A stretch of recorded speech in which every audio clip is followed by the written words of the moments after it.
إن الحمد لله نحمده ونستعينه ونستغفره ونعوذ بالله من شرور أنفسنا وسيئات أعمالنا. من يهده الله فلا مضل له ومن يضلل فلا هادي له. أشهد أن لا إله إلا الله وحده لا شريك له وأشهد أن محمدا عبده ورسوله صلى الله عليه وعلى آله وأصحابه وعلى كل من اهتدى بهديه واستنى بسنته واقتفى أثره إلى يوم الدين. أما بعد، اللهم رب اشرح لي صدري ويسر لي أمري واحلل عقدة من لساني يفقه قولي. اللهم لا سهل إلا ما جعلته سهلا وأنت تجعل الحزن سهلا إذا شئت سهلا. Muka surat 370, sambungan yang ke-9, masalah pengkafiran, maksud mengkafirkan umat. Jadi maknanya untuk mengkafirkan seseorang ni, syariat dia telah sediakan kaedah-kaedah dan tata cara ataupun syarat-syarat yang menyebabkan seorang itu boleh dijatuhkan hukuman kafir. Kerana antara kaedah itu, kaedah dia takfir ni, mengkafirkan orang ni adalah hukum syar'i, hukum syarak. Dia ada sebab-sebab dia, dia ada dawabit dia, tata cara dia, dan ada perkara-perkara yang boleh menegahnya. Begitu juga syarat-syarat dia dan kesan dia. Kemudian di antara kaedah dia, maknanya perlu dibezakan di antara mengkafirkan secara mutlak ataupun mengkafirkan secara individu. Ini ada beberapa kaedah yang telah ditetapkan oleh syariat untuk mengkafirkan seseorang. Baik, kita yang ke-9, diwajibkan berpegang teguh kepada petunjuk salafus salih. Salaf, generasi awal, kan, terdiri daripada para sahabat radhiyallahu anhum, tabi'in, tabi'in dan tabi'in. As-salih ni yang baik lah. Salaf as-salih. Ada salaf yang talih, kan, puak-puak macam puak-puak khawarij, semua puak-puak ni kan, dia salaf yang talih, yang wujud di zaman para sahabat Nabi SAW tetapi menyanggahi Nabi dan para sahabat. Itu dia panggil salaf at-talih.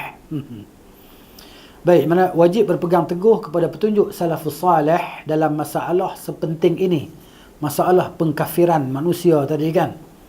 Bukan senang. Begitu.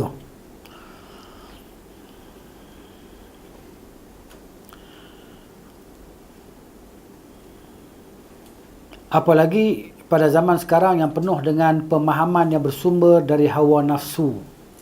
Sumber, tanya dia sumber daripada mana? Sumber daripada kitab sekian, kitab sekian, kitab sekian, tapi tak ada sumber daripada Nabi SAW. Kita kata mana perbuatan Nabi, mana perbuatan sahabat.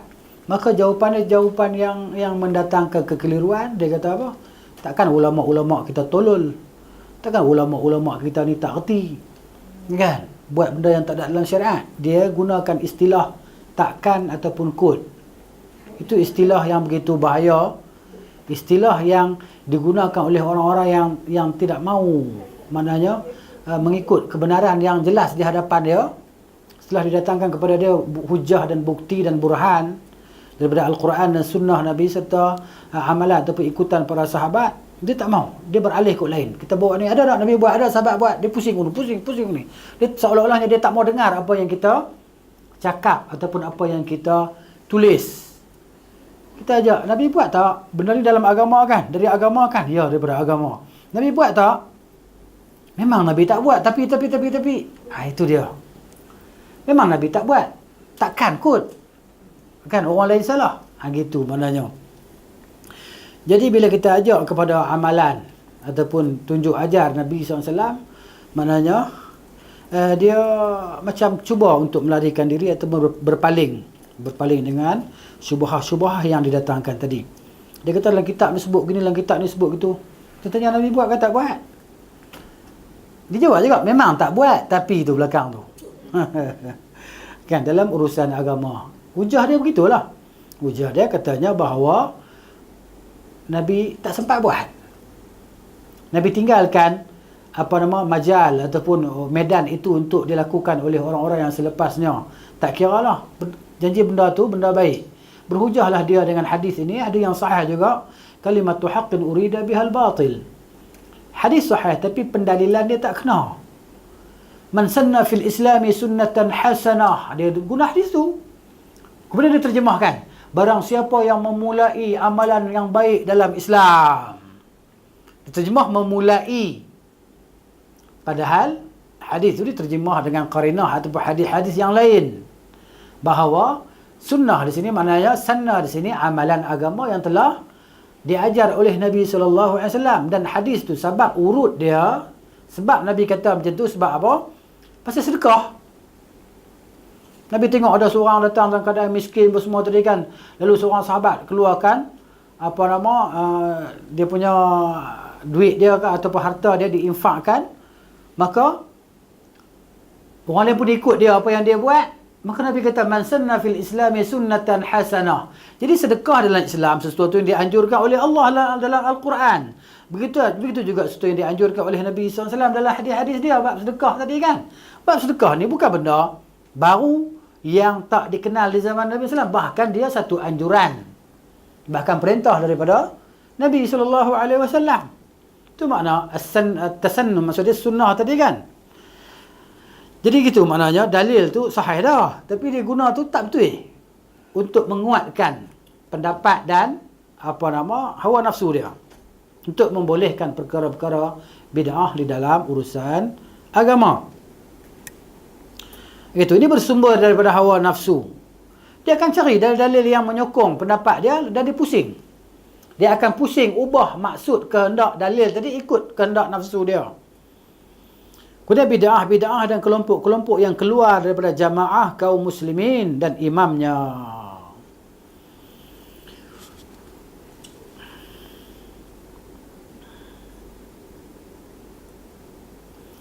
Jadi itulah maknanya.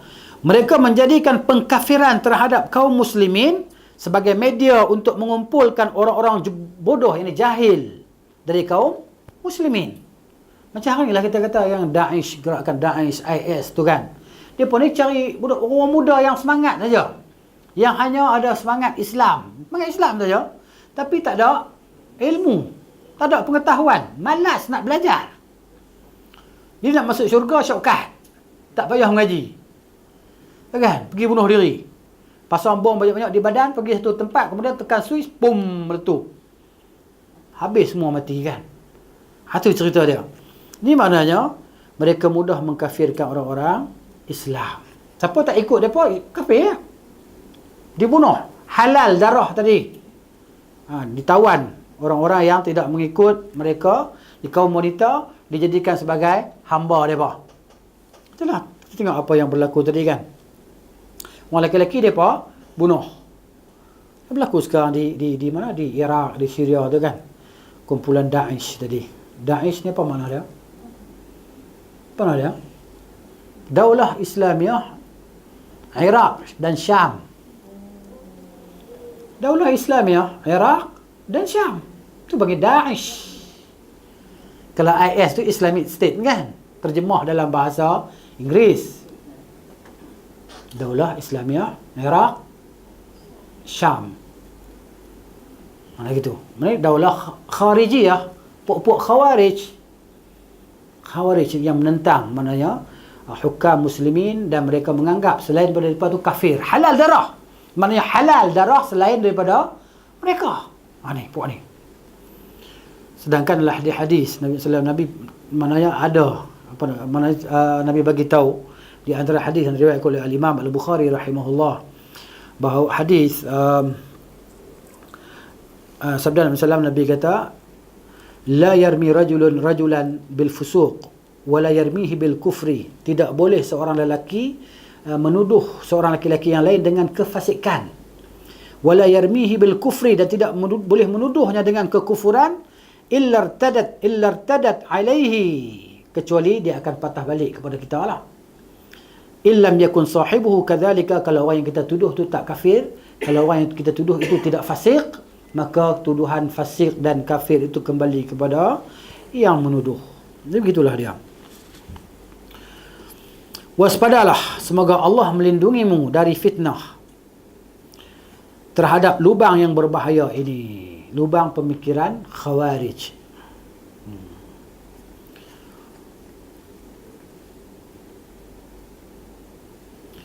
Tetaplah berkomitmen pada apa yang dipedomani oleh salaful ummah, yakni kaum salaf, generasi awal umat ini, dan orang yang menyeru dengan dakwah mereka, serta berpegang teguhlah dengan manhaj mereka, manhaj cara hidup.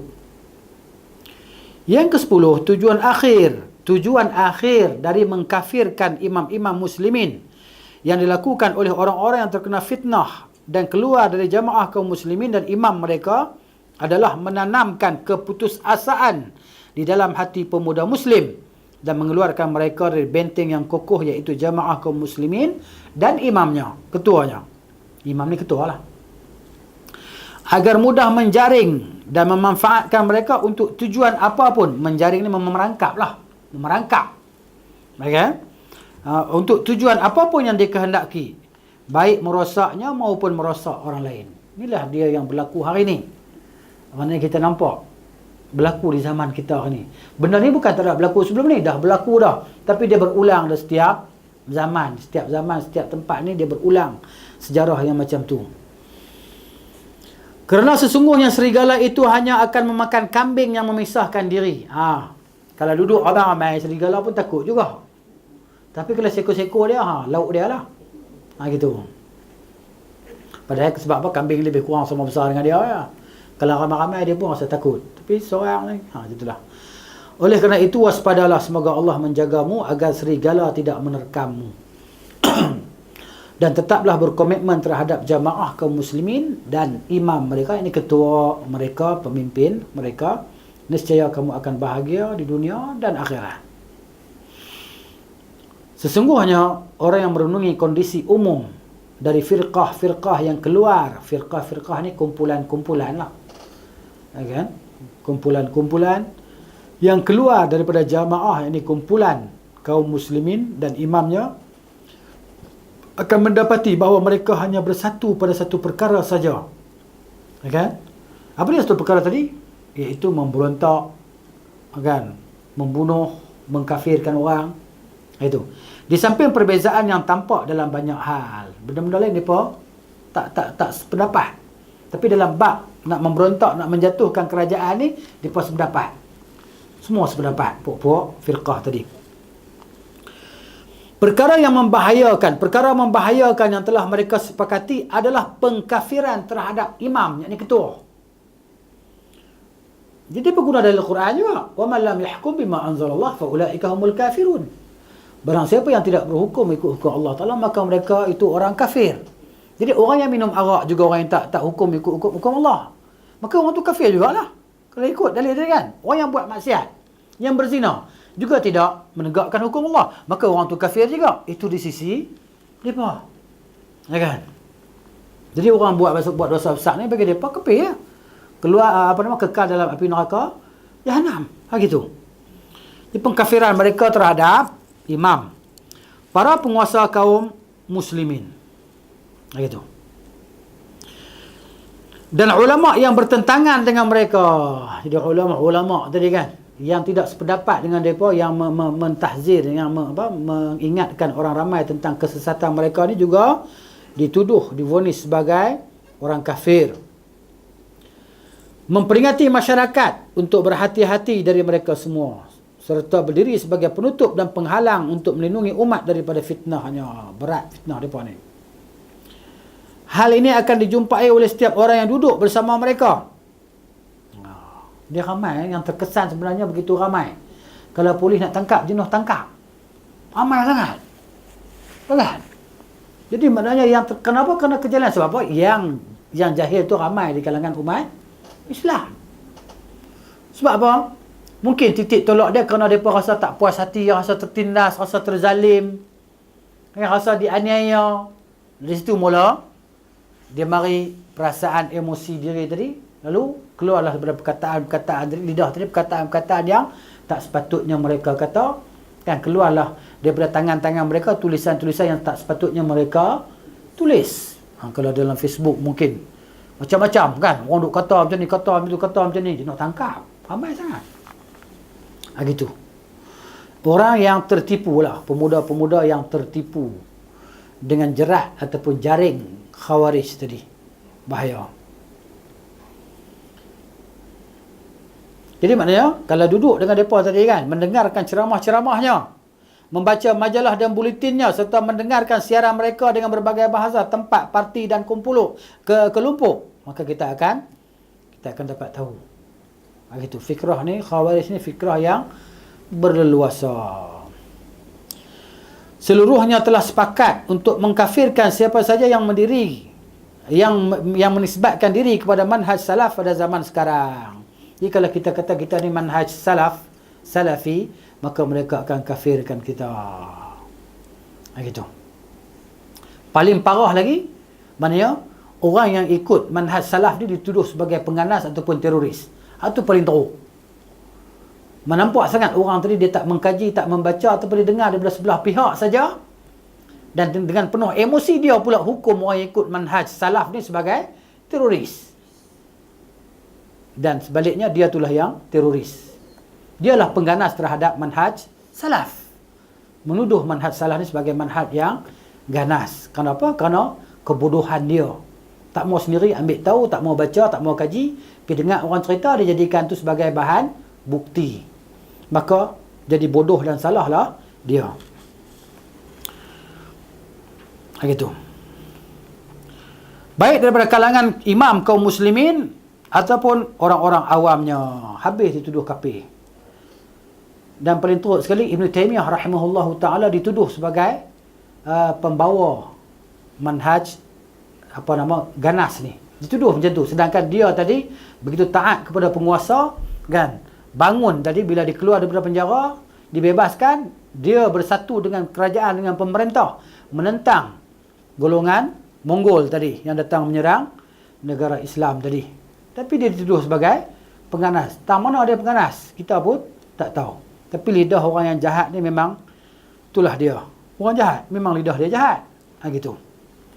Walaupun dia berpenampilan sebagai macam pembela bagi umat ataupun macam pembela bagi pemerintah. Tapi sebenarnya dialah musang bulu ayam. Macam itulah. Baik. Semoga Allah mengembalikan tipu daya mereka kepada diri mereka sendiri, dan semoga Allah melindungi kaum muslimin, para imam dan jamaahnya dari kejahatan mereka itu. Firman-Nya, Allah kata, wala yansurannallahu man yansuruh innallaha laqawiyyun aziz. Sesungguhnya Allah pasti akan menolong orang yang menolongnya. Allah akan tolong orang yang tolong agama dia. Innallaha laqawiyyun aziz. Sesungguhnya Allah Maha perkasa lagi Maha kuat lagi Maha perkasa. Jadi macam mana pula kalau kita kata tu, kenapa Allah tak tolong kamu? Sebahagiannya dia telah dipenjara dan sebagainya. Kan? Allah bagi kekuatan iman pada para ulama yang dipenjara, sebahagiannya dibunuh. Imam Ahmad, Imam Syafi'i, di antara mereka yang disiksa, dipenjara kan. Tapi Allah bagi kekuatan, akhirnya mereka menang bil hujjati wal bayan, dengan hujjah dan penjelasan. Gitu. Dan nama mereka tadi orang sebut sampai hari ni, dah 1000 tahun lebih orang sebut sampai hari ni, dah sampai Allah ambil bumi ni, tapi orang sebut dengan kebaikan. Kan? Sebaliknya, apa yang orang sebut terhadap penentang-penentang mereka seperti Ahmad bin Abi Duat, Bishr al-Marisi, semua orang sebut dengan kejelekan, keburukan dan kejahatan yang mereka buat tadi terhadap para imam ahli sunnah. Inilah ringkasan manhaj salafus salih mengenai permasalahan penting ini, dan inilah pula manhaj orang-orang yang menyimpang. Berpeganglah dengan manhaj ulama salaf dan waspadalah terhadap orang-orang yang menyimpang, kerana sesungguhnya pada yang demikian itu terdapat keselamatan di dunia dan di akhirat. Firman Allah Ta'ala dalam surah An-Nisa ayat 115. Ayat ni sepatutnya kita pakai hafal, kita faham makna dia. Sebagai apa? Bukti dan penjelasan. Perintah wajib ikut Rasul, tak boleh nak menyanggahi Rasul. Kan ni Rasul buat kata buat, ni urusan agama kan urusan dunia? Urusan agama. Nabi buat tak pernah buat? Nabi tak pernah buat. Tapi Allah Ta'ala, kita kata pula, tapi Allah kata dalam Quran ni dia. Allah kata, wa may yushaqiqir rasul, barang siapa yang menyanggahi ajaran Rasul sallallahu alaihi wasallam, bila min ba'di ma tabayyana lahul huda, selepas jelas baginya bukti dan petunjuk. Dah dijelaskan kepada dia ni. Ni bukti Al-Quran dan Sunnah. Dia tak mau ikut juga. Kemudian apa dia buat? Wa yattabi' ghaira sabilil mu'minin. Dia mengikut jalan selain daripada jalan orang-orang yang beriman. Siapa jalan orang-orang yang beriman? Tentulah as-sahabah radhiyallahu anhum. Kerana mereka beriman dengan Nabi sallallahu alaihi wasallam. Al-mu'minin lil ahd. Alif lam tu maknanya as-sahabah. Dan mengikut jalan selain daripada jalan orang-orang yang beriman, yakni as-sahabah, yang Allah Ta'ala cop dalam Quran bahawa Allah redha terhadap mereka. Kalau buat macam tu, apa Allah bagi? Apa Allah kata? Allah kata, nuwallihi ma tawalla. Dan kami biarkan dia berleluasa dalam kesesatannya kalau dia menyanggahi ajaran Rasul. Wa nuslihi jahannam, dan kami akan masukkan dia ke dalam neraka jahannam. Wa sa'at masira, dan itulah seburuk-buruk tempat kembali.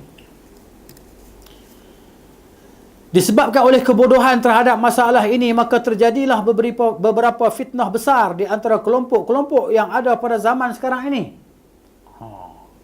Kumpulan-kumpulan, parti-parti. Juga di antara para penguasa kaum muslimin. Hal itu menyebabkan pertumpahan darah, pencabikan harga diri, dan penyia-nyiaan harta benda. Tengok pembaziran. Tengok, nak buat poster ni berapa habis duit? Poster hak banyak-banyak tadi untuk kempen tadi kan, berapa banyak habis duit? Kalau duit yang ada itu diberikan kepada fuqara, masakin. Kalau tak ada orang fakir miskin dah di tempat kita, di Somalia ada orang kebuluran, lambak-lambak lagi. Di Rohingya, di Syria. Kan? Berapa banyak habis duit untuk buat poster tadi, untuk kempen tadi. Itu penyia-nyiaan harta. Tiada ada jalan keluar dari seluruh fitnah ini kecuali dengan benar-benar kembali kepada manhaj salafus salih. Komitmen terhadapnya, berpegang teguh dengannya, dan menggigitnya dengan gigi geraham. So, ikut betul-betul lah. Allah lah pemberi petunjuk kepada jalan yang lurus dan pelindung dari berbagai bentuk fitnah. Ini dia. Habis yang tu, masuk E pula, yang apa nama? Ini juga sikap yang bertentangan dengan manhaj salaf dalam menghadapi fitnah ni.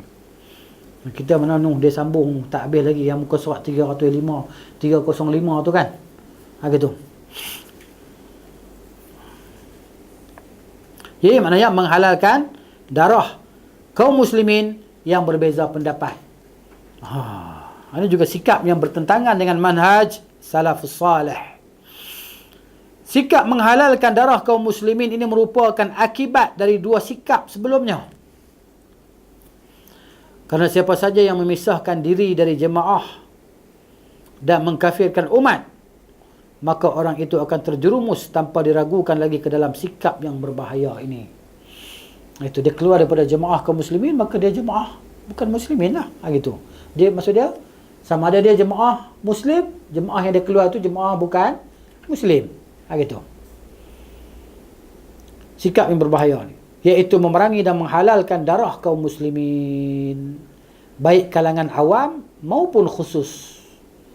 Sikap ini adalah perkara yang disepakati di antara para pengikut hawa nafsu dan bid'ah yang keluar daripada jamaah dan imam kaum muslimin.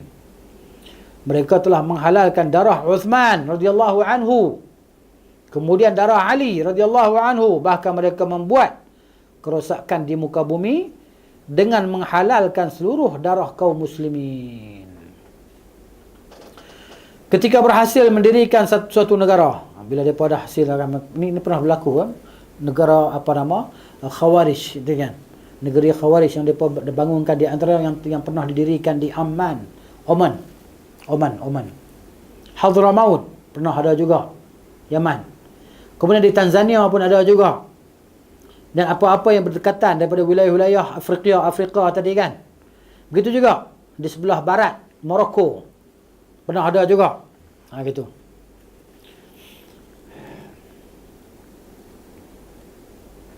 Dan mereka ni sampai sekarang, mereka ni ada dalam mazhab Ibadiyah. Ni puak Khawarij ni. Mereka pun langsung menghalalkan darah para ulama kaum muslimin yang berbeza pendapat dengan mereka. Ni. Fakta sejarah telah membuktikan kekejaman mereka. Sebagaimana fitnah tentang kemakhlukan Al-Quran yang ditimbulkan oleh aliran Mu'tazilah. Mu'tazilah ni kan. Yang dinisbahkan kepada Wasil bin Atha Al-Ghazal. Lahir pada tahun 80 Hijriyah. Begitu. Akidah Mu'tazilah. Akidah yang mendahulukan akal di atas nakal. Akal dulu daripada Al-Quran dan hadis. Sampai-sampai Al-Quran tadi, kalau tidak kenal dengan akal mereka, maka mereka tak akan terima. Sehingga ada seorang daripada mereka tu, maknanya dia kata apa? Tabbat yada abi lahabin wa tab kan. Kalaulah surah ni ada di Lauhul Mahfuz, kan? Kemudian Syu'bah cerita tentang riwayat ni, nescaya aku akan bantah. Kalau aku dengar sendiri daripada mulut Rasulullah, nescaya aku akan tolak. Sampai-sampai ketua mereka tadi kata macam tu. Mendahulukan akal di atas nakal. Apa yang tak sesuai dengan akal mereka tak terima.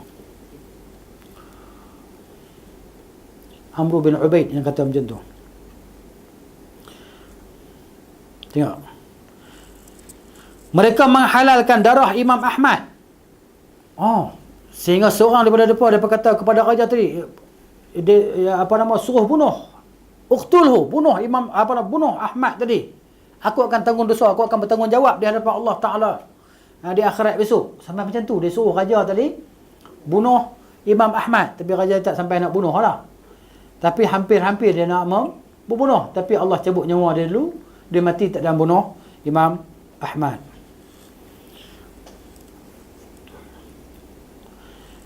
Namun Allah menyelamatkannya dari dalam fitnah ini. Banyak ulama yang mereka bunuh. Ramailah ulama yang mati kena bunuh dengan sebab tu.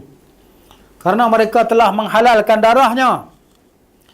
Begitulah sikap para pelaku bid'ah dari masa ke semasa dan di berbagai tempat. Sama sampai zaman kita hari ni. Kan? Maknanya mereka tak sampai halal darah kita lah, cuma mereka sekat penjara dan sebagainya lah. Gitu. Disekat untuk menyampaikan ajaran Quran dan Sunnah. Kemudian macam-macam dituduh kata orang yang bawa Quran Sunnah ni, orang yang ikut manhaj salaf ni, sebagai mengkafirkan orang, menyesatkan orang, menerakakan orang, macam-macam tuduhan tadi kan. Dan mereka maknanya ada kuasa. Dia tak boleh nak berhujah, maka dia gunakan kuasa macam Ahmad bin Abi Du'ad, Bishr al-Marisi. Dia menggunakan kuasa sultan, kuasa raja untuk sekat dakwah tadi. Benda ni berulang dalam sejarah.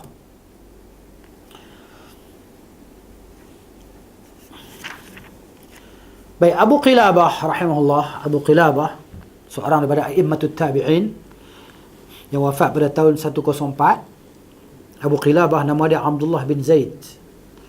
Abdullah bin Zaid Al-Jirmi Al-Basri, orang Basrah. Ya. Salah seorang daripada muhaddis daripada pertengahan tabi'in. Dia kata, para pengikut hawa nafsu adalah orang-orang sesat. Menurutku, tempat kembali mereka adalah neraka. Oleh kerana itu, ujilah mereka setiap kali mereka mengikuti suatu pendapat atau menyampaikan sebuah hadis. Ya. Permasalahannya selalu diselesaikan dengan pedang. Mereka ni maknanya jalan mereka ni maknanya awal dan akhir ni maknanya adalah bunuh orang. Gitu. Penyelesaian mereka adalah dengan pedang. Sesungguhnya kemunafikan itu bermacam-macam. Selanjutnya Abu Qilabah menunjukkan beberapa ayat. Wa minhum man ahadallah. Dan di antara mereka ada orang yang berikrar kepada Allah. Kemudian Ayat lagi, wa minhum man yalmizuka fis sadaqati, dan di antara mereka ada orang mencelamu tentang pembahagian zakat. Ini hadis Zu al-Khuwaisirah tu. Zu al-Khuwaisirah dia kata kat Nabi, "Adil ya Muhammad." Berlaku adil hai Muhammad. Oh, maknanya ketika Nabi membahagikan harta tadi kan. Dia kata dekat Nabi, adil lah. Mana Nabi ni tak adil lah bagi dia. Kurang ajar tu kan.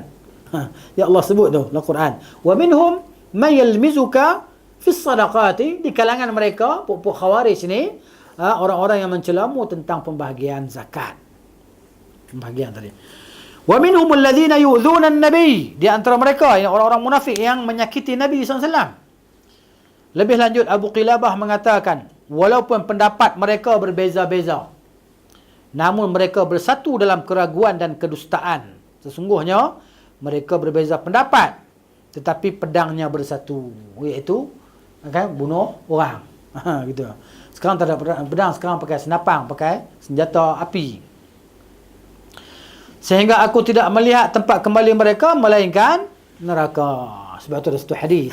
Hadis bahawa Nabi SAW bersabda, Al-Khawarij kilabu ahli nar. Puak-puak Khawarij ini adalah anjing bagi ahli neraka. Hadis sahih. Hadis riwayat Abdullah bin Abi Aufa, disebut dalam kitab Sunnah.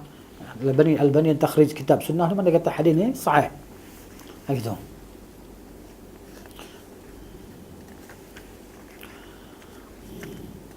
Ayyub mengatakan, demi Allah, dia itu termasuk ahli fiqh yang memiliki kecerdasan. Siapa? Abu Qilabah lah. Dia itu maknanya ahli Abu Qilabah. Pujian dia terhadap Abu Qilabah. Kemudian daripada Salam bin Muti' bin Abi Muti' yang wafat pada tahun 170 Hijrah. 170 Hijrah dia wafat. Dia menceritakan Ayyub pernah melihat salah seorang dari pengikut hawa nafsu, lalu dia berkomentar, sungguh aku mengetahui adanya kehinaan pada wajah orang itu. Wajah ahli Khawarij ni. Kemudian dia membaca ayat ini. A'udzubillahi minasyaitonirrajim. Innal ladzina ittakhadhul 'ijla sayanaluhum ghadabun min rabbihim wa dhillatun fil hayatid dunya wa kadzalika najzil muftarin. Sesungguhnya orang-orang yang menjadikan anak lembu sebagai sembahan kelak akan menimpa kemurkaan daripada Rabb mereka dan kehinaan dalam kehidupan dunia. Demikianlah kami memberi balasan kepada orang yang membuat kebohongan. Setelah itu dia berkata, ayat ini ditujukan untuk setiap orang yang membuat kebohongan, pendustaan. Salam bin Abi Muti' berkata, Ayyub menamakan semua pengikut hawa nafsu sebagai kelompok Khawarij. Ya. Dan dia menyatakan kelompok Khawarij itu bersisih dalam permasalahan nama, namun mereka bersatu di atas pedang. Jadi Khawarij ini banyak nama. Jadi ulama kata nama dia, di antara nama dia Khawarij, Al-Haruriyah, nama dia juga. Sebab mereka berkumpul di kampung tempat Harura tu kan. Haruriyah. Asy-Syarratu, Al-Mariqatu, Al-Mahkamatu, An-Nawasib. Lebih kurang kan? Lebih kurang sampai 6 nama lah bagi Khawarij ni. Nama dia berbeza-beza. Sifat perangai dia, pegangan dia sama. Gitu. Namun mereka bersatu di atas pedang. Letaklah nama apa, Khawarij ke, Haruriyah ke, Syarrat ke, Mariqah, Mahkamah ataupun An-Nawasib ke. Tapi depa ni pedang depa bersatu untuk menghalalkan darah kaum muslimin. Dari Sufyan Ats-Tsauri rahimahullah. Sufyan Ats-Tsauri kan seorang ulama hadis, digelar sebagai Amirul Mukminin fil hadis. Lahir pada tahun 97 Hijriah. Wafat pada tahun 161 Hijriah. Sufyan Ats-Tsauri. Takutlah kepada hawa nafsu yang menyesatkan, katanya. Ada yang berkata kepadanya, jelaskanlah kepada kami, Sufyan, ceritakanlah kepada kami, semoga Allah merahmatimu. Sufyan menjelaskan, kelompok Murji'ah berkata, iman adalah ucapan tanpa perbuatan. Barang siapa, ni kata Murji'ah, mengucapkan, aku bersaksi bahawa tiada ilah yang berhak diibadahi melainkan Allah dan Muhammad adalah hamba dan utusannya, maka dia adalah orang mukmin yang sempurna imannya seperti keimanan Jibril dan para malaikat. Gitu. Meskipun dia membunuh seorang muslim. Ini Murji'ah yang akidah. Tidak mandi kerana junub. Dia tetap sempurna imannya. Dan meninggalkan solat. Orang-orang yang menganut faham Murji'ah itu berpandangan boleh memerangi ahlul qiblat, yakni kaum muslimin. Kemudian Al-Imam Al-Barbahari. Al-Barbahari ni bukan nama dia. Nama dia Abu Muhammad. Gelaran dia Abu Muhammad, nama dia Al-Hasan bin Ali. Al-Hasan bin Ali bin Khalaf Al-Barbahari. Dia apa kata? Dan Al-Barbahari ni sejenis alat yang dibawa daripada India, alat untuk hancurkan rempah kot. Sebab tu dalam bahasa Arab dia panggil rempah-rempah ni bahurat. Al-bahurat. Bahurat ni rempah-rempah ratus tu. Al-Barbahari ni maksudnya gelaran dia kepada orang yang membawa alat tu daripada India. Gitu. Terkenal dengan Al-Barbahari. Bukan nama dia Al-Hasan bin Ali bin Khalaf Al-Barbahari. Wafat pada tahun 329 Hijriyah. Dia kata, ketahuilah bahawa semua hawa nafsu itu merupakan suatu kehinaan. Ia menyeru kepada pedang. Yang paling hina dan paling kafir adalah kelompok Rafidah. Kan? Yang menolak keimaman Zaid bin Ali kan. Dia tak terima. Sebab apa? Zaid tadi kata, dia bertanya dia Zaid tentang akidah Abu Bakar dan Umar di mana? Dia kata dalam syurga. Rafaduhu. Kan? Dia tak terima. Maka digelarlah mereka sebagai Rafidah. Syiah Rafidah. Mu'tazilah dan Jahmiyah. Mu'tazilah ni kita sebut tadi wasil yang disebahkan kepada Wasil bin Atha. Al-Jahmiyah ni akidah yang disebahkan kepada Jaham bin Safwan. Jaham bin Safwan daripada Samarkand. Dia lahir pada tahun 78, mati pada tahun 128. Jaham bin Safwan ni. Dia akidah ni menafikan sifat Allah Ta'ala lah. Nafi terus. Baik, sebab mereka menginginkan manusia berada di atas faham ta'til. Ta'til ni peniadaan sifat Allah. Tak ada sifat bagi Allah. Allah ni tak ada sifat. Kalau Allah ada sifat sama dengan makhluk, dia berkata. Jadi makhluk ni bersifat dengan sifat baru. Ya Allah tak boleh bersifat tadi. Maka tak ada sifat bagi Allah. Bila Allah sebut sami'un, tak ada sami'. Sami' saja tapi tak ada pendengaran. Gitu. Kalau isbat sami'un tadi maknanya makhluk pun sami' juga. Maka nafikan sifat Allah tadi, itu Jahmiyah.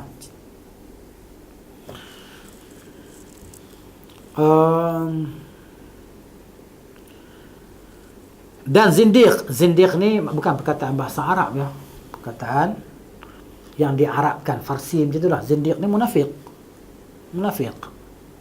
Ya kan? Perkataan yang diarabkan.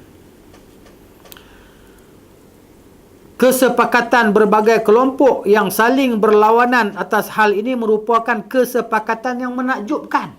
Pelik lah. Dia pun semua lain-lain aliran kan, tapi boleh bersatu di atas menghalalkan darah kaum muslimin. Ahlussunnah wal Jamaah. Bagaimana mungkin pengikut Rafidah sepakat dengan pengikut Nasibah yang Khawarij? Pokok Nasibah tadi kan, yang menentang Ali tadi. Bagaimana mungkin pengikut Khawarij dan Mu'tazilah sepakat dengan pengikut Murji'ah? Padahal akidah yang difahami oleh aliran-aliran ini sebagian besar saling bertentangan dan berlawanan. Tapi macam mana mereka boleh sepakat? Namun, mereka sepakat dan bersatu untuk memerangi yang hak dan menghalalkan darah para pembela yang hak.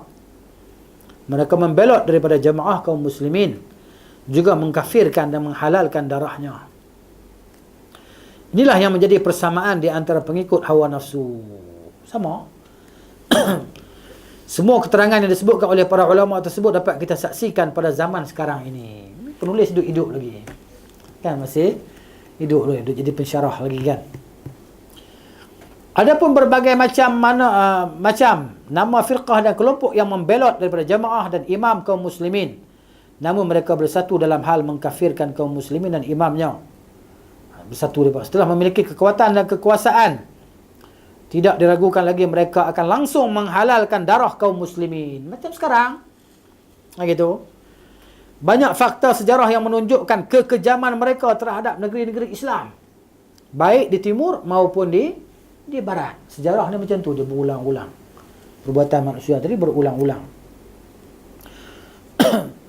Fitnah yang ditimbulkan oleh pembelotan dan peperangan ini semakin meluas dan menguat. Musibah yang diakibatkannya terus menyebar ke seluruh negeri kaum muslimin. Seandainya saja firqah-firqah itu mau menempuh mazhab salaf dalam menghadapi fitnah-fitnah ini, tentulah mereka akan selamat dan kaum muslimin selamat dari kejahatan mereka. Itu. Dari Amr bin Yazid, dia berkata ketika Al-Hasan Al-Basri didatangi oleh sekelompok orang pada masa pemerintahan Yazid bin Al-Muhallab. Yazid bin Al-Muhallab ni maknanya dia lahir pada tahun 35 Hijriah. Mati tahun 102. Dia mati kena bunuh. Di maknanya dia jadi wali ataupun gubernur di wilayah Khurasan zaman Abdul Malik bin Marwan. Tapi kerana maknanya Hajjaj ni tak suka dia. Hajjaj ni takut dia ni pesaing. Jadi pesaing bagi Hajjaj dia pujuk raja tadi, raja pecat dia. Maka Hajjaj ni kurung dia. Yazid Al-Muhallab ni kan. Tapi itulah dia, maknanya dia silap dia gitulah. Akhirnya dia sendiri pergi lawan Bani Umayyah. Lawan dengan tentera puak Bani Umayyah, akhirnya dia dibunuh lah. Selepas peperangan yang banyak, dia akhirnya Yazid Al-Muhallab ni dibunuh. Itu. Aku mendengar dia memerintahkan, dia sebenarnya Al-Hasan lah, kata Amr bin Yazid kan. Mereka tetap berada di dalam rumah masing-masing dan mengunci semua pintu. Ini peperangan sesama orang Islam ni. Setelah itu dia berkata, demi Allah, seandainya manusia diberi cubaan dari penguasa lalu mereka bersabar, nescaya dalam waktu singkat Allah Azza wa Jalla akan mengangkat cubaan tersebut. Namun kerana mereka berlindung kepada pedang, maka mereka pun diserahkan kepadanya, kepada apa? Kepada pedang lah. Diserahkan kepada pedang tadi, pakat kena bunuh lah. Demi Allah, mereka tak sedikit pun menghasilkan hari yang lebih baik. Maknanya lepas tu lagi teruk lah. Selepas itu adalah pertumpahan darah. Kemudian dia pun baca ayat ni lah. Wa tammat kalimatu rabbikal husna ala bani Israel bima sabaru. Maka sempurnalah perkataan Rabbmu yang baik sebagai janji untuk Bani Israel disebabkan kesabaran mereka. Wa dammarna ma kana yasna'u fir'aun wa qaumuhu wa ma kanu ya'rishun. Dan mana kami hancurkan apa yang telah dibuat oleh Firaun dan kaumnya dan apa yang telah dibangun oleh mereka. Itu cerita mana Firaun ni kan. Firaun ni, jadi siapa yang berperangai seperti perangai Firaun, maka dialah Firaun. Gitu. Allah akan binasakan dia. Kemudian Al-Ajurri. Gitu. Dia dua harakat. Al-Ajurri nama dia gitu. Ya kan? Dia nama dia Al-Hasan, Muhammad bin Al-Hasan. Muhammad bin Al-Hasan bin Abdullah Al-Baghdadi. Al-Ajuri Al-Baghdadi lah. Gitu. Mati pada tahun 360 Hijrah. 1000 tahun lebih lah mati. Dia kata, mengenai kelompok Khawarij, ulama dahulu dan sekarang tu maknanya zaman dia lah, zaman 300, zaman kurun yang keempat Hijrah tu lah. Telah sepakat bahawa adalah orang-orang jahat yang durhaka kepada Allah dan Rasulnya, meskipun mereka solat, berpuasa dan bersungguh-sungguh dalam ibadat, bahkan meskipun mereka menampakkan amar ma'ruf nahi munkar, semua itu tidaklah bermanfaat bagi mereka, sebab mereka adalah orang-orang yang menafsirkan Al-Quran menurut hawa nafsunya dan mengelabui kaum muslimin. Gitu. Allah Azza wa Jalla telah memperingatkan kita tentang mereka. Begitu pula Nabi sallallahu alaihi wasallam, Khulafa ar-Rasyidin, para sahabat radhiyallahu anhum, dan orang-orang yang mengikuti para sahabat dengan baik. Semuanya telah memperingatkan kita gitu. Cumanya ramai orang tak tahu sebab tak baca, sebab tak belajar, tak tahulah. Gitu. Bila dah belajar baca, rupanya ada. Benda ni dah berlaku dah 1000 tahun lebih dah. Dia berulang-ulang setiap zaman. Kelompok Khawarij adalah orang-orang jahat yang najis dan keji. Dari dahulu hingga sekarang, siapa saja yang menganut mazhab mereka dari semua kelompok Khawarij ini pasti akan saling mewariskan mazhab tersebut. Dia akan sebarkan pula pahaman dia tadi. Sekarang lagi mudahlah tersebarnya dengan media tadi kan. Dengan teknologi yang ada, Facebook lah, apalah, Instagram lah, apalah benda tadi kan. Semua ada, lagi mudah bagi mereka untuk sebarkan pemikiran, doktrin tadi kan. Yang jahilnya terpengaruh lah. Yang jahil, yang emosi tadi kan, terpengaruh lah. Tambahan pula yang rasa macam dia tertindas, teraniaya tadi kan, dia lagi mudah tersangkut dengan perkara yang macam ni. Jahil tadi, bahaya.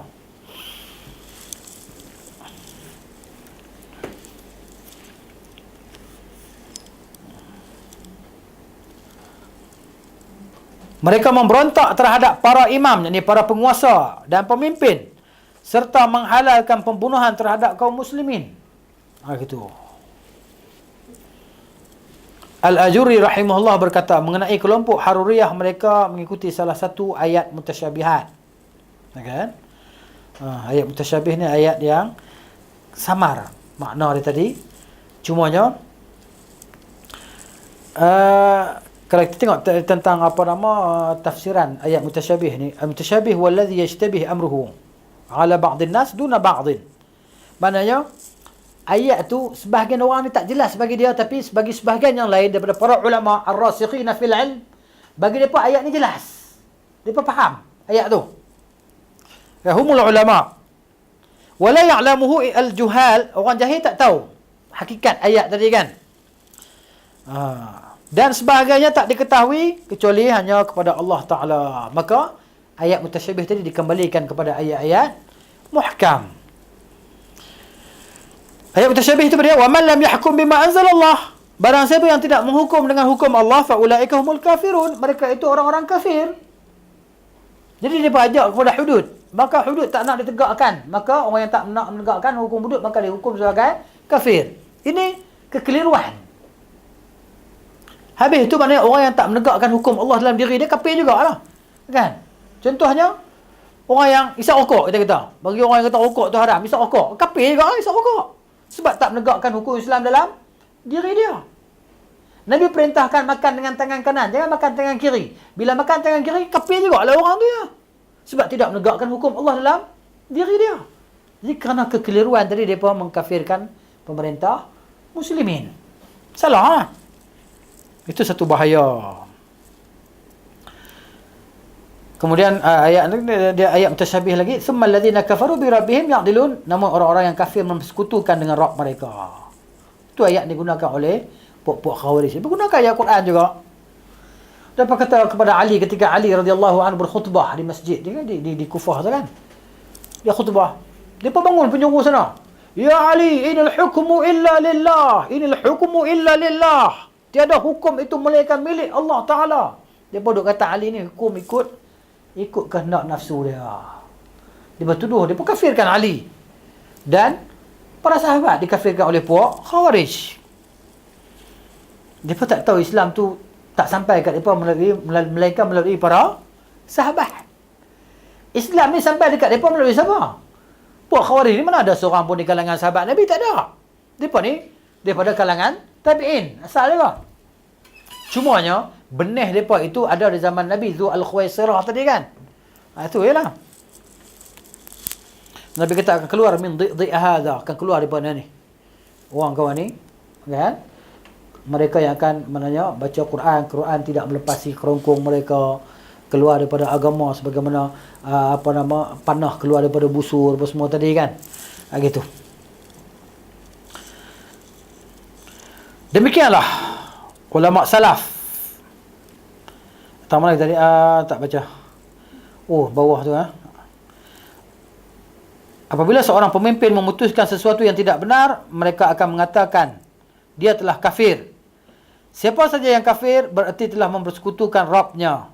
Mereka itulah Rabb ni Tuhan lah. Mereka itulah pemimpin-pemimpin yang musyrik. Lalu mereka memberontak dan berbuat anarki, huru-hara, buat kacau. Kan?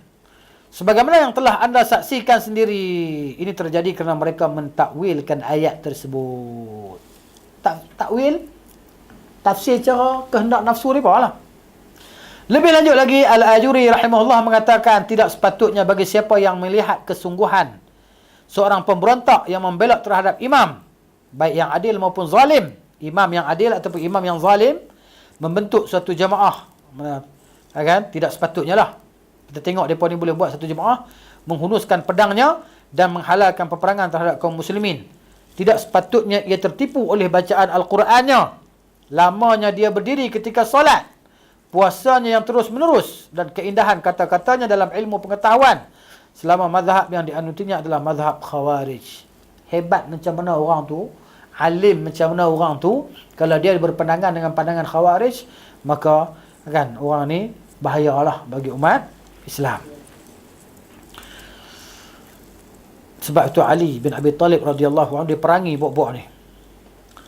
Demikianlah ulama salaf telah bersepakat untuk mencela pelaku bid'ah, memperingatkan terhadap mereka serta menerangkan betapa jahat tujuan akhir yang hendak mereka capai. Apa dia tujuan terakhir mereka adalah pemberontakan terhadap jamaah dan imam kaum muslimin, serta menghalalkan darahnya. Oleh kerana itu, waspadalah, semoga Allah melindungimu dari fitnah mereka.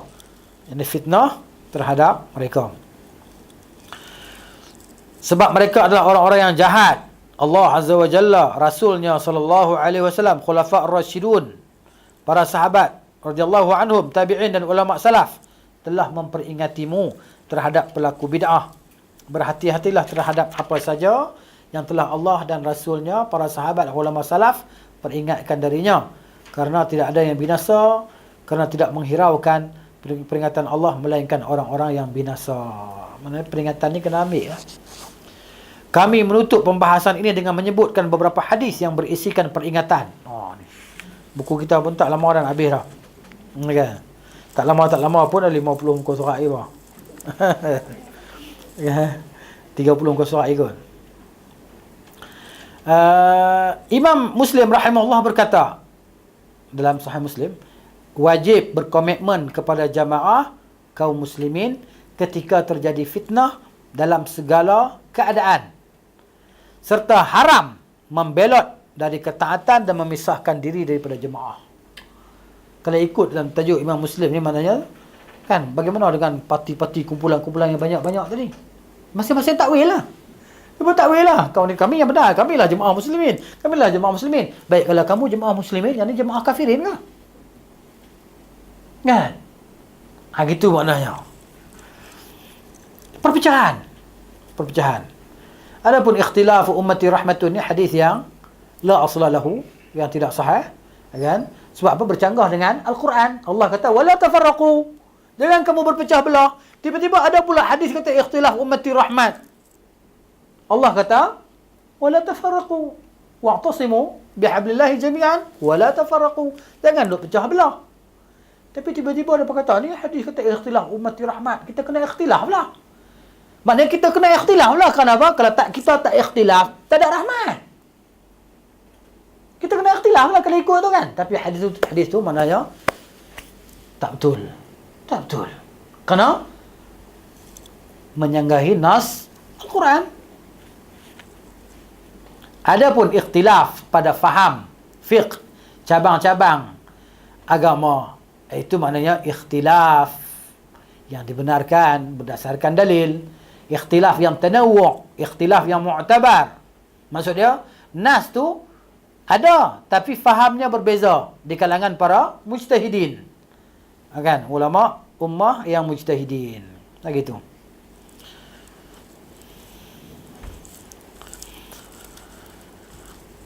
Kemudian Muslim menyebutkan, Imam Muslim lah. Imam Muslim. Dia tak panggil Al-Muslim sebab nama dia Muslim. Nama kita ni tak bubuh nama al.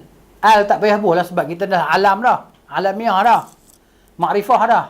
Sebab nama kita tak ada al kan. Al-Azhari ke. Kan, tak ada al.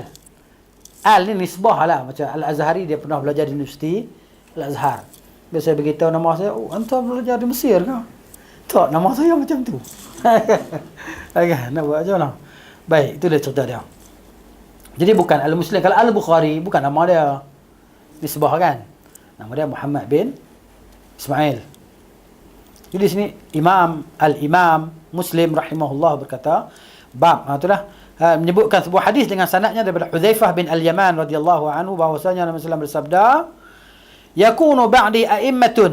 Nabi kata setelah aku ada para imam, para ketua, para pemimpin, la yahtaduna bi hudaya, yang tidak mengikuti petunjukku dan tidak menjalankan, wala yastannuna bi sunnati, dan tidak menjalankan sunnahku.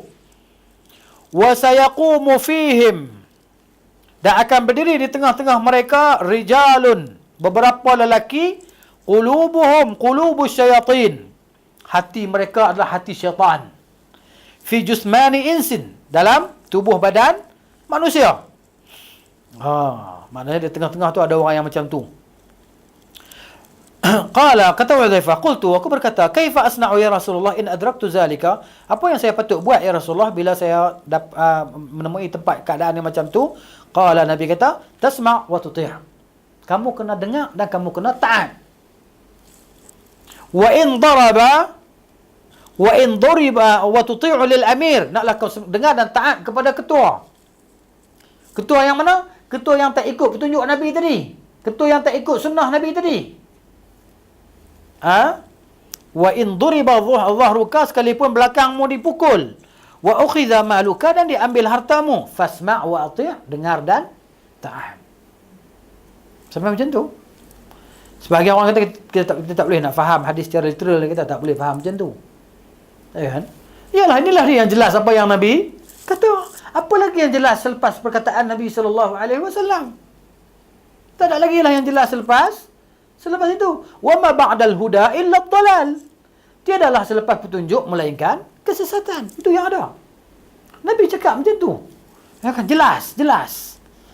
Ya kan, kasyams fi rabi'atin nahar, seperti matahari yang menerangi di waktu siang. Terang, jelas.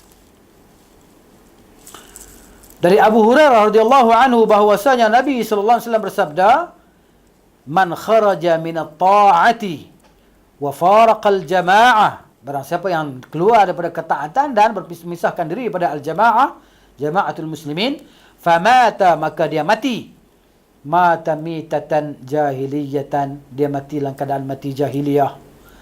Wa man qatala tahta rayatin ummiyatin, barang siapa yang berperang di bawah bendera kesesatan, yaghdabu li asabatin, dia marah kerana apa? Asabah, kumpulan dia, kerana asabiah, perkauman. Au yad'u ila asabatin, ataupun menyeru kepada perkauman tadi, asabiah tadi, fanatik, ta'sub. Au yansuru asabatan faqutila faqitlatun jahiliyatun, maka dia dibunuh, maka kematian adalah kematian jahiliyah. Gitu. Yang mengajak kepada fanatisme tadi kan. Fanatik ta'sub lah, ta'sub kepada kumpulan-kumpulan yang tertentu. Tak ada orang yang kita boleh taksub kepadanya melainkan kepada Rasulullah sallallahu alaihi wasallam sahaja kita wajib taksub, bukan boleh, wajib taksub kepada Rasul sallallahu alaihi wasallam. Kerana apa? Kerana wa ma yantiqu 'anil hawa in huwa illa wahyu yuha. Wa man kharaja 'ala ummati, barang siapa yang keluar memerangi umatku, yadribu barraha wa fajiraha, dia membunuh orang yang baiknya dan orang yang jahat di kalangannya. Orang dia bunuh orang baik, dia bunuh orang maksiat pun dia bunuh juga. Ya. Wala yatahasha min mu'miniha, dia tidak berhati-hati terhadap orang-orang yang beriman. Dia bunuh habis semua. Wala yafi lidhi ahdin ahdahu, dan tidak dia menunaikan janji dia kepadanya. Macam kita kata kafir zimmi dan sebagainya kan. Falaisa minni walastu minhu, dia bukan daripada kalanganku dan aku bukan daripadanya. Itu dia penjelasan daripada Nabi sallallahu alaihi wasallam. Ni hadis bab manhaj ni. Kemudian dari Arfajah, dia berkata, aku mendengar Rasulullah SAW bersabda, innahu satakunu hanatun wa hanatun. Dan sungguhnya Nabi kata, selepas ni akan ada fitnah dan fitnah.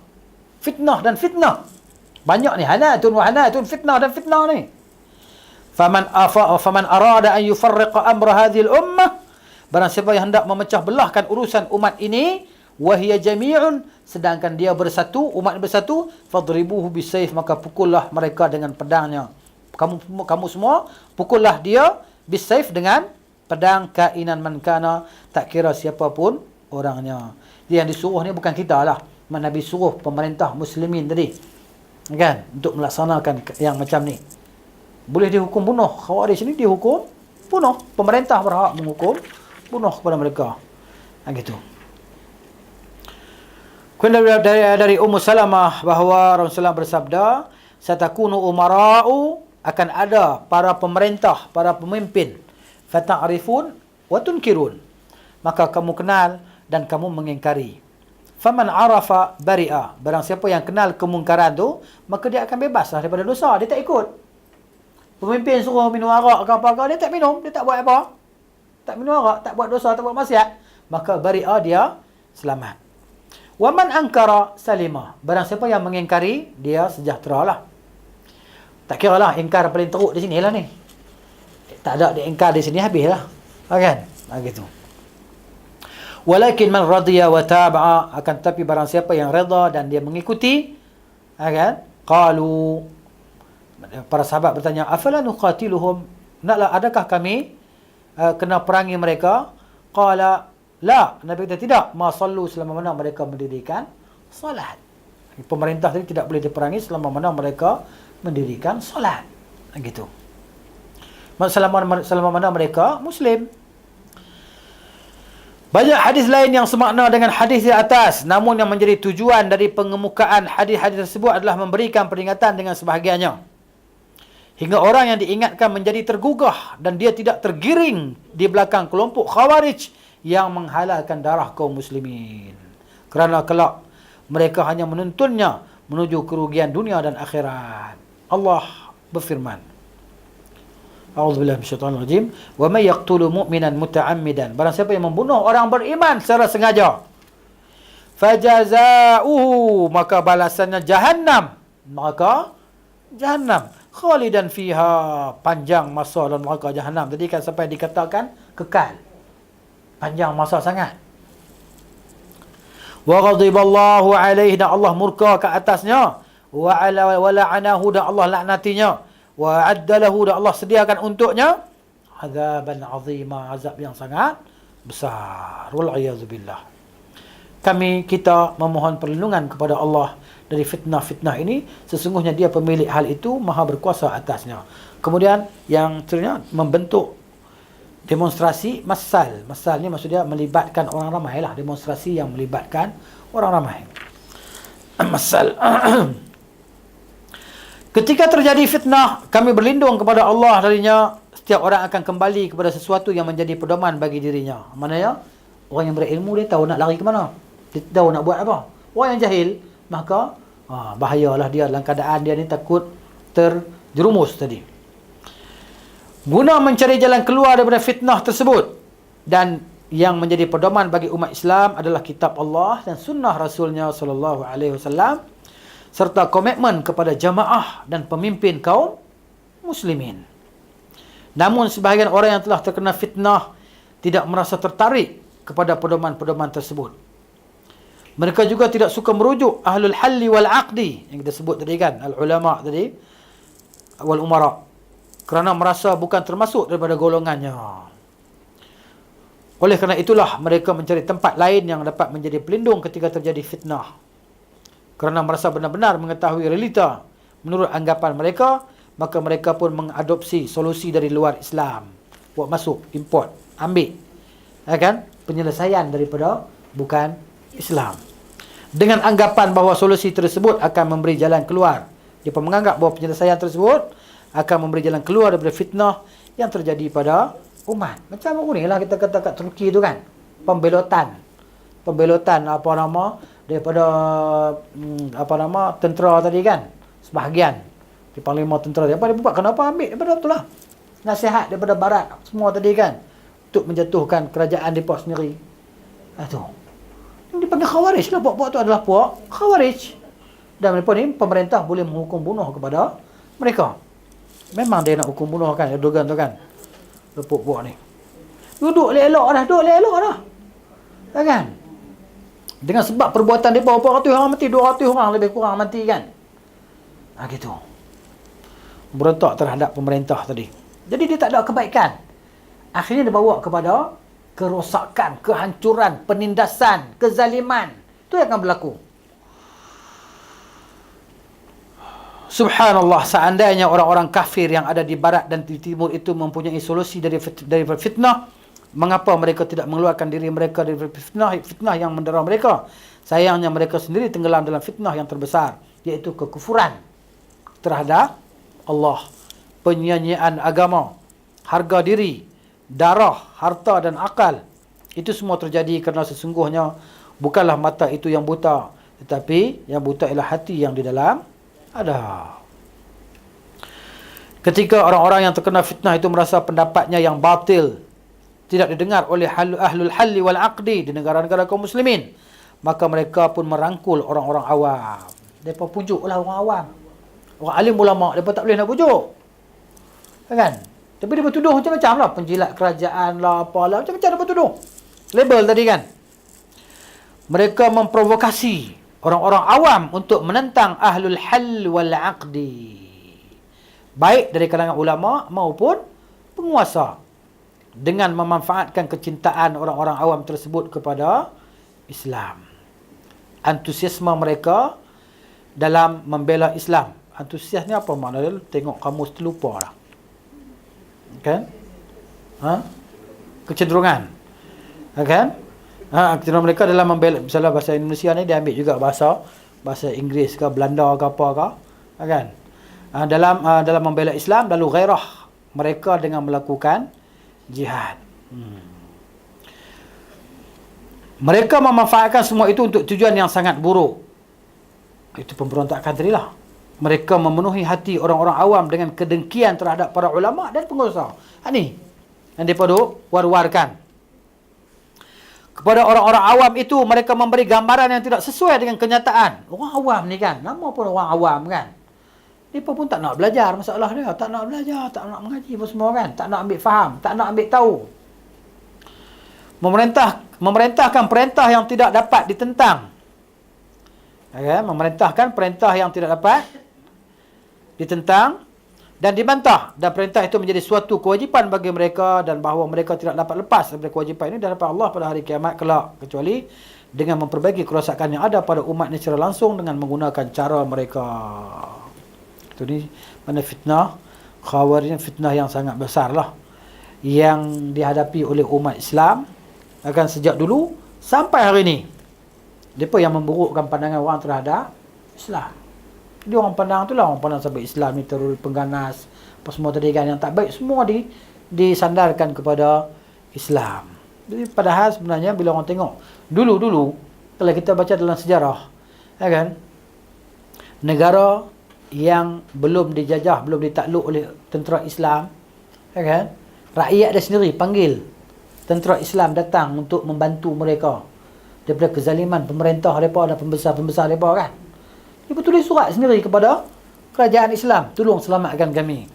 Bila dia tengok orang Islam tu, dia pun merasa aman, sebab Islam dia jaga. Islam ni bukan takat orang dia jaga, haiwan pun dia tak bagi nak zalimi, kan? Haiwan pun tak boleh nak dizalimi. Sama macam tu sekali.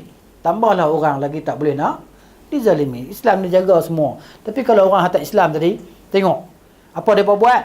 Mereka ambil satu kera tu, mereka tebuk meja bagi bulat macam ni. Mereka letakkan kera tadi di bawah kepala dia tu, timbul sikit. Hadu hidup lagi, mereka ikat tangan kaki dia, ambil pisau, cantas tempurung kepala tadi, ambil kicap, sos, masala sikit, tuang di atas otak monyet tadi. Maka dia ambil sudu, makan. Yang monyet dia menggelepar ke bawah tu kan. Ini ni ajaran Islam ke? Ini orang kafir yang buat kerja macam ni. Islam dia jaga sampai macam tu sekali, jangan menzalimi walaupun kepada haiwan. Masuk neraka. Perempuan yang kurung kucing tadi kan, pada Israel tu, tak nak bagi makan dan tak biarkan dia makan apa yang ada di atas, yang melata di atas tanah tadi, masuk neraka. Ni monyet hidup-hidup dicantasnya tempurung kepala kawan tu, disedutnya, ambil straw sedut, pakat sedut seorang sikit. Taruh kicap, sos, rempah ke apa ke, masing-masing lemak, manis. Kan? Makan tadi. Ni. Itu cerita dia. Baik, kita berhenti di sini ya. Salah satu cara yang ditepuh adalah menyuruh mereka keluar daripada dalam kerumunan massa yang berseru. Macam tu.